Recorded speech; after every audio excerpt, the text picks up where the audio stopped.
We'd like to turn this over to the team that is in opposition to Measure Z to let us know why you are opposed to this ballot measure. There's a microphone there, please feel free to use it. Good evening. I think it's pretty good. Good evening, everybody. Can you hear me in the back? Okay, all right. I'm Bob Buster. I was a council member from 1980 to 83, and again in a different board, Ward 4, first Ward 5 and Ward 4 from 1990 through 1992. Now in those days, we never thought much about the Riverside budget. We knew that the Riverside had enormous resources, unique resources that no other city in the area had. Primarily our public utility.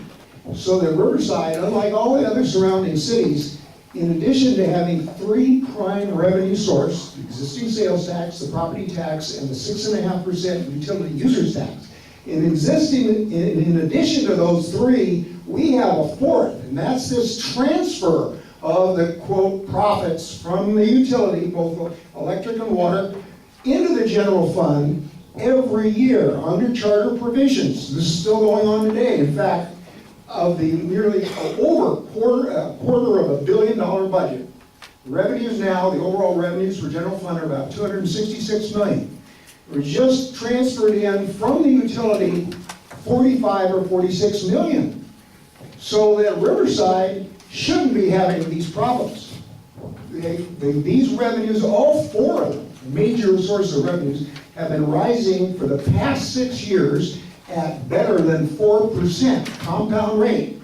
So that's at least 26, Paul can answer better, 26, at least a quarter more revenue in the past 6 years. So as I look further into this, see the city was claiming that they had a deficit. They were claiming that they had not recovered from the recession. I was looking at their own budget. In fact, the city manager, I just got online, started looking at things.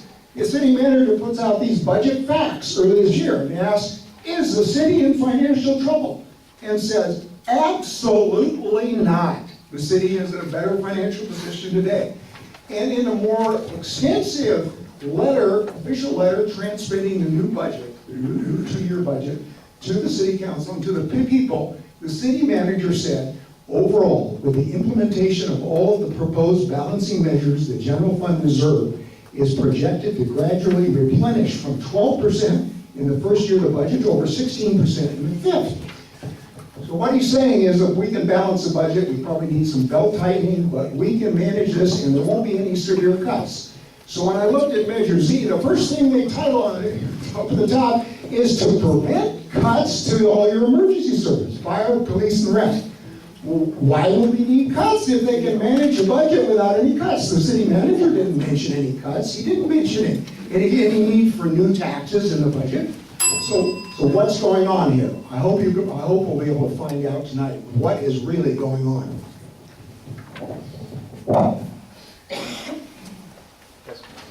Hey, good evening. Andrew Walker. I'd like to first thank Ms. Matea. First off, I'd like to thank Ms. Matea and RRR for hosting this. Is a great event. So I'm going to be speaking to you tonight from the business perspective. I've chaired the Greater Riverside Chambers of Commerce Economic Development Commission for 3 years. I'm the incoming chair for the Greater Riverside Chambers of Commerce. And the first thing we did about 3 months ago when this came on our radar was we did a survey monkey on the local businesses. We represent just over 20,000 businesses in the city of Riverside alone. And the shock came about when over 60% of the businesses answered back that they would be in support for this type of measure. I'll be honest with you, that actually shocked me. None of us like to pay more for anything. We want fiscal discipline. And when I delved into it with a lot of our local businesses, what came out was that Riverside is a preferred place to live, and it's a preferred place to do business. And there's a reasonable expectation that a lot of times there's a cost that comes to those type of amenities. And a lot of us view that the hard decisions that Riverside has made in the past has paid off. It's paid off dividends. There's a reason why your house is worth more in the city of Riverside than it is in the city of Moreno Valley. There's a reason that we have probably a lot more breadth of bench business in the city of Riverside than others. So that was one of the first revelations as we kind of delved into it as a chamber and looked at it from a business perspective. Some of the other things that that we wanted to look at when we started looking at the facts on it is, the city of Riverside is not the same as it was.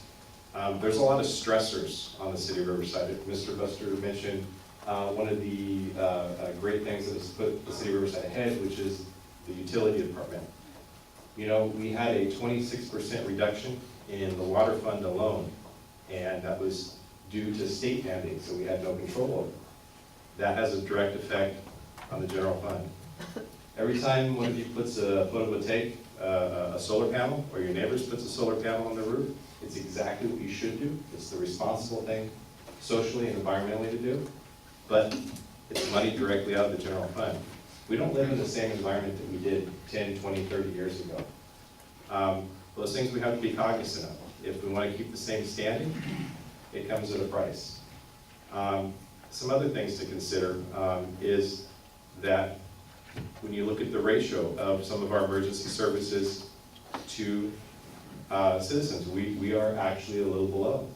So this evening, we just want a little bit of an opportunity to kind of expand everyone's horizons, maybe bring some facts before you that you haven't thought of before, and just give you a little bit more information. So thank you very much. Thank you, Mr. Buster, Mr. Walker.